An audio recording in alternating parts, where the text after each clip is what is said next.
Magandang araw. Nandito ako sa likod bahay namin. Ayan. Tinignan ko yung aking mga tanim na gabi. So, ayan, meron tayong maliliit na klase. Ayan, ito. Ito yung maliliit na klase. Meron na siya ring laman. Pero maliit pa.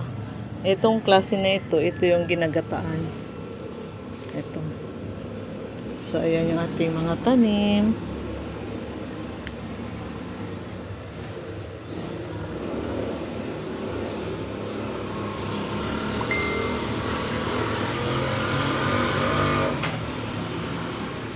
So, ayan, meron din dyan. Ayan, dyan lang yung mga tanim natin. So, ayan, yung ating tanim na gabi na ito, yung malaki. Bali, one time kasi nagsigang ako. So, may natirang maliit lang. Ayan. Nung hindi na nagamit, nilagay ko sa paso. So, ayan na. Tingnan natin kung may laman na ito.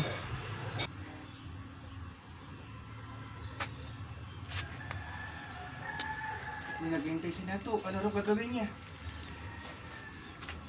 Ay, dito yung mga kakoy nandiyan. Puntahan dito. Ikaw magturo sa kanya. Wait lang. Yung mga kakoy pa rin mo na. So, ito na. Tatanggalin natin. Tignan natin kung meron siyang laman. Bubunutin na natin ito.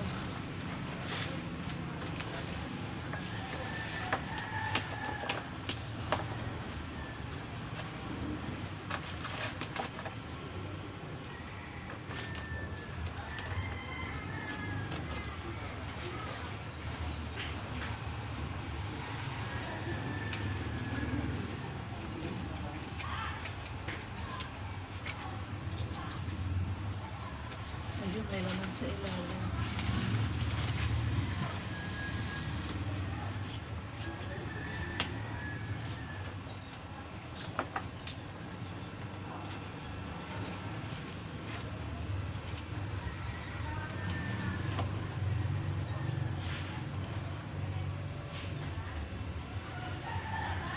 Ayan, nagkaroon siya ng laman.